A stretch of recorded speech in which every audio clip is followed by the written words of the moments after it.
1,30,000 ton granite கற்கள் 3000 யானையை வச்சு கொண்டு வந்தது. 216 அடி கோபுரம். நிலத்தை தோண்டி பேஸ்மெண்ட் எல்லாம் போடலையாமா, அப்படியே பிளெயின் லேண்ட்ல கட்டப்பட்டது. இது ஒரு கல்லுக்கும் இன்னொரு கல்லுக்கும் நடுவுல சிமெண்ட் பிளாஸ்டர் எதுவுமே கிடையாது. இட்ஸ் லாக்கிங் டெக்னாலஜியா. இது எல்லாத்துக்குமே மேல, ஆமா, இந்த கோபுரத்துக்கு மேல 81 டன் 81,000 கிலோ ஒரே பாறையில செதுக்கப்பட்ட கும்பம். அவ்வளவு ஹைட்டுக்கு ரேம்ப் கிரியேட் பண்ணி யானைகளை வச்சு உருட்டி உருட்டி எத்துன்னு வந்தது.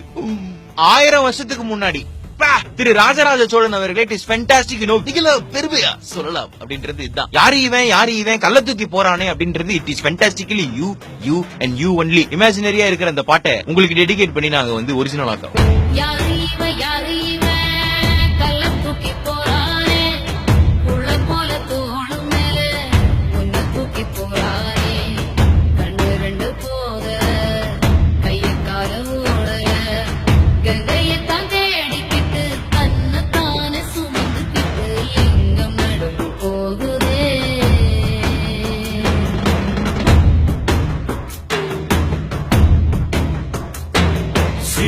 சிவாய போற்றியே, நமச்சிவாய போற்றியே, பிறப்பருக்கும் ஏகலே